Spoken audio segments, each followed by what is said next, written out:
For the first time in 5 days, a commercial aircraft landed at London's Heathrow Airport this evening. Passengers on the British Airways flight from Vancouver burst into spontaneous applause as they finally arrived home.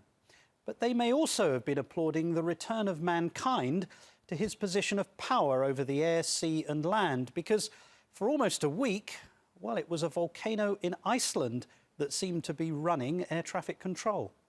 And for John Donvan, this is a sign of the times. So the moral of the story of the cloud in the sky, this flying ash image, is it simply another one of those reminders from Mother Nature that she is, after all powerful, like the waves and the winds and the whiteouts she sends to cripple us from time to time? And now, melting rock in a land that's named for ice. Ha, cute joke, Mother Nature. Okay, we get the point. You're bigger than we are. But the moral of the story, well, that perhaps is something else. It's the image on the ground, and these images from Britain. I waited and I waited. And Germany and France, these images are about something we'll call Plan B. Not having one, not having a backup. This technological wonder that underpins our very civilization, a satellite-guided global air transport system which, when it's working like this, moves millions of people and delivers tons and tons of goods, it's broken right now, right? Well, okay, then we'll just nothing. We're cornered. We don't have a plan B.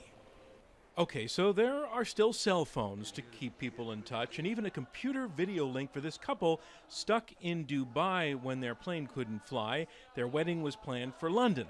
Thank God for modern technology.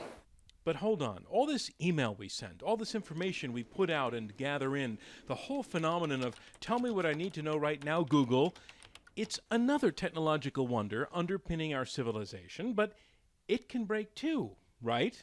Let BlackBerry experience an outage, and it's... The best way I describe it is like being put on an island, a deserted island by yourself, and you have no access to the outside world. Did that guy sound, well, helpless? Well, before you judge, ask yourself, let's say you're 27 or under, just how would you undertake any sort of research right now without Google? Any idea? By the way, if you're over 27, how do you do research without Google? Or say the power grid goes out. Do you know how to do anything other than wait for the lights to come back on? If you live in a house where the stove, the refrigerator, and the water pump all require electricity, do you have a plan B? Didn't think so.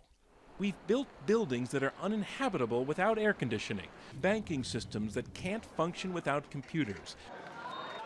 But the quality of life thus sustained is pretty good as long as it all works. I have my trusty cell phone. I have a whole series of other cell phones. I have my Kindle, which I, of course, read all the time and I love. But you can be a smart guy, like Nicholas Thompson of Wired magazine, but let the wires break, or the wireless, and smart as he is, how vulnerable, too. If the electricity is off and my cell phone is down, I completely forget when all my appointments are. Because I'm not used to trying to remember them, I forget them all, I miss them. I try to call people, and I have no idea how to get their phone numbers. I become useless. Of course, there are some folks who have deliberately backed away from this modern vulnerability. Here on Nightline, we've profiled people like the family in Pasadena, raising all of their own food on the front lawn and the back lawn. When you depend on other people, you become powerless. You get high gas prices, and you can't afford them. What do you do now? So we figured this was the answer, is just to see how much we can do ourselves. Or like Dennis Souza of Alaska. I've got relatives that live down south that haven't got a clue. They would just sit out on the curb and wait for somebody to come along and rescue them. Ain't gonna happen.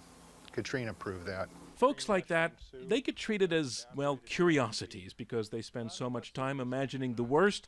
But you know what? At least they came up with a plan B. And right now, a lot of people waiting to get on planes all over the world wish they had one of those. I'm John Donvan for Nightline in Washington.